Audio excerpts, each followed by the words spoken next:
सवाल ये है कि अगर किसी बच्चे का अकीका नहीं हुआ है और उसके घर में शादी है तो क्या शादी के साथ साथ अकीका कर सकते हैं क्या? ये मेरा सवाल है। नाज़रीन, ये हमारे इमरान भाई हैं जो सवाल पूछ रहे हैं कि अगर घर में किसी बच्चे का अकीका नहीं हुआ है और बाद में घर में कोई शादी हो रही है और शादी में जो जानवर ज़बह हो रहा है तो उसमें हम बच्चे का अकीका कर सकते हैं कि नहीं, ये सवाल है। नाज़रीन, अफसोस के साथ कहना पड़ता है कि ये जो सवाल किया गया है इस पर बहुत सारी जगहों पर बहुत ज़्यादा अमल होता है, लोग अमल करते हैं और शायद इन्होंने भी कहीं ऐसा देखा होगा इसलिए ऐसा सवाल किया है।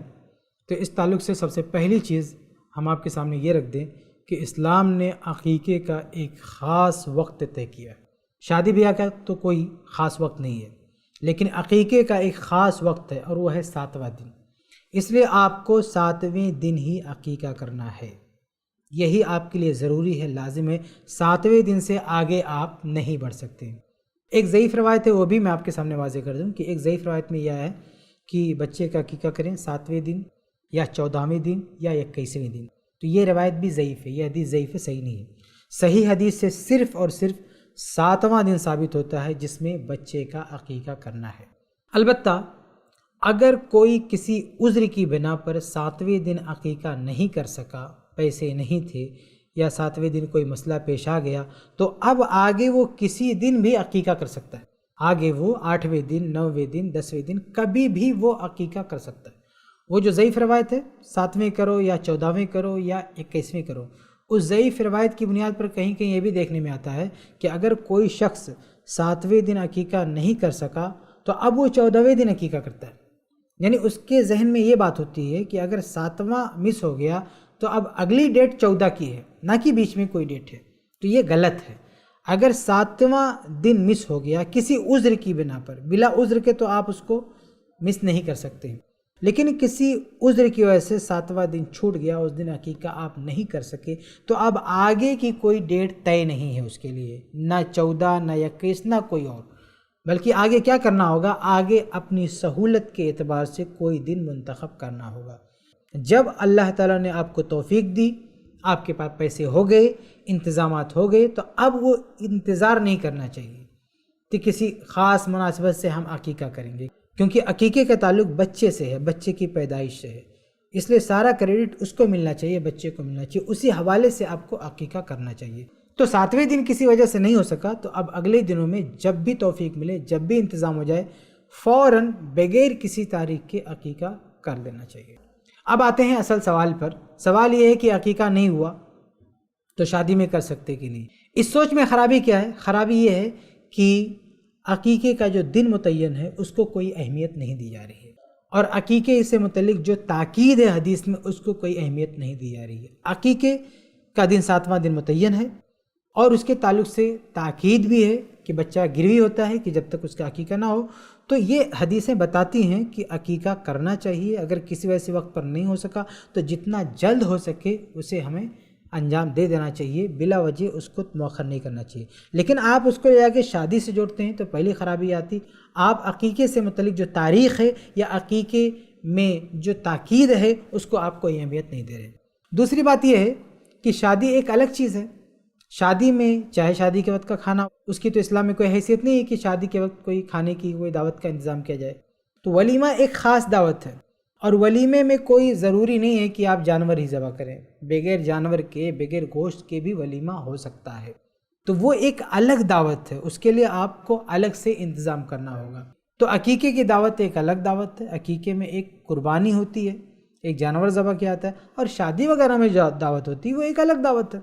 तो शादी की दावत में और अक़ीक़े की दावत में ज़मीन आसमान का फ़र्क है। अक़ीक़े की दावत में दम यानी खून बहाना होता है, एक जानवर अल्लाह की बारगाह में कुर्बान करना होता है। लेकिन शादी में ऐसी कोई पाबंदी नहीं है। शादी में किसी भी मोड़ पर कहीं भी जानवर ज़बह करना ज़रूरी नहीं है, ना निकाह के वक्त, ना शादी के वक्त, ना रुखसती के वक्त, ना वलीमे के वक्त, कहीं भी जानवर ज़बह करने की कोई ताकीद हदीस में नहीं आई है। इसलिए अक़ीक़े को वहाँ जोड़ने की क्या ज़रूरत है, उसकी कोई ज़रूरत ही नहीं। तीसरी बात ये कि ये सोच हमें अपने अंदर नहीं रखना चाहिए इबादत के ताल्लुक़ से कि एक तीर से दो शिकार।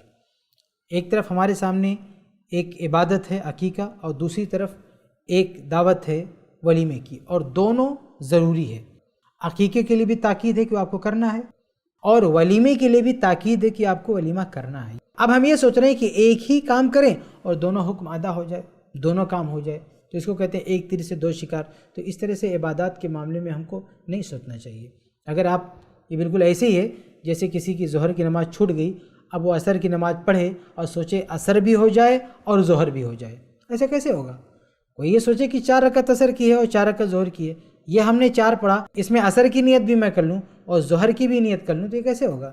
عصر الگ ہے، ظہر الگ ہے، اس لیے الگ الگ اس کو پڑھنا پڑے گا۔ اس لیے عقیقہ الگ دعوت ہے، اس میں جانور ذبح کرنا ضروری ہے، اور ولیمے کی دعوت الگ ہے، دونوں کو الگ الگ کرنا ہوگا، یہ مکس کرنا بالکل صحیح نہیں ہے۔ تو خلاصہ یہ کہ عقیقہ کے لیے 7واں دن طے ہے، اسی دن ہمیں عقیقہ کرنا چاہیے، بلا وجہ لیٹ نہیں کرنا چاہیے، شادی وغیرہ کا انتظار نہیں کرنا چاہیے، اور شادی میں کوئی دعوت نہیں ہے سوائے ولیمے کے، اور اس ولیمے کی خاص تاکید ہے، اس میں جانور وغیرہ ذبح کرنے کی ضرورت نہیں ہے، اس لیے ہمیں وہ چیز وہاں نہیں لانا چاہیے۔ اور آخر میں آپ کے سامنے میں یہ واضح کر دوں کہ ہم شریعت کی پیروی نہ کرتے ہوئے کس طرح سے اپنے نفس کی اور اپنے خواہشات کی پیروی کرنا چاہتے ہیں۔ دیکھیے، ایک طرف یہ کہا جا رہا ہے کہ عقیقہ نہیں ہوا، اور دوسری طرف یہ کہ عقیقہ کہاں کرنا ہے؟ شادی میں۔ آپ ذرا غور کریں کہ شادی میں اسلام نے کوئی مطالبہ ہی نہیں کیا کہ آپ جانور ذبح کریں، خرچہ کریں، آپ ولیمہ کی دعوت لیں، صرف چھہارا تقسیم کروا دیں، ہو گیا، آپ کا ولیمہ ہو گیا۔ لیکن عقیقے میں صرف چھہارے سے کام نہیں چلے گا، عقیقے میں آپ کو جانور ذبح کرنا پڑے گا۔ اب سوچئے کتنی بڑی بدقسمتی ہے کہ جہاں ضروری تھا جانور ذبح کرنا، وہاں ہم یہ کہہ رہے ہیں کہ ہمارا انتظام نہیں تھا، ہمارے پاس خرچ نہیں تھا، کوئی مسئلہ ہو گیا۔ جہاں اسلام نے تقاضا کیا تھا کہ آپ جانور ذبح کریں، وہاں جانور نہیں ذبح کر رہے ہیں۔ اور شادی جہاں ایسی کوئی مانگ نہیں ہے، ایسا کوئی تقاضا نہیں ہے کہ آپ کو وہاں جانور ذبح کرنا پڑے گا، یہاں پہ ہم جانور ذبح کر رہے ہیں، اس کو عقیقے کا نام دے رہے ہیں۔ تو یہ سنتوں میں الٹ پلٹ کا نتیجہ ہوتا ہے کہ جہاں جو کرنا چاہیے وہ نہیں کر رہے ہیں، اور جہاں جو نہیں کرنا چاہیے وہ کرنے پر ہم اتارو ہیں۔ یہ کتنی غلط سوچ ہے ہماری کہ اسلام کہہ رہا ہے وہاں جانور ذبح کرو، وہاں ہم سے جانور ذبح نہیں ہو رہا ہے، اور یہاں عقیقے میں جہاں جانور ذبح کرنے کی کوئی تاکید نہیں ہے، کوئی حکم نہیں ہے، وہاں پہ ہم زبردستی جانور ذبح کرنا چاہتے ہیں۔ تو یہ الٹ پلٹ کیوں سنتوں میں؟ جو چیز جہاں جس طرح بتائی گئی ہے اس طرح ہم کیوں نہیں کر رہے ہیں؟ اور شادی جس کو اتنا آسان بنایا گیا اسلام میں، ہم کیوں اس کو مشکل بناتے جا رہے ہیں، اور اس پر ایسی چیزیں کیوں لادے جا رہے ہیں جس کو شریعت نے نہیں لادا ہے؟ تو خلاصہ یہ کہ یہ چیز ہم کو نہیں کرنا چاہیے، اس سے بہت سارے نقصانات ہیں، سنتوں پر عمل نہیں ہوتا بلکہ سنتوں میں الٹ پھیر ہوتا ہے، اس لیے ہمیں ایسا نہیں کرنا چاہیے۔ امید ہے کہ آپ کو جواب مل گیا ہوگا۔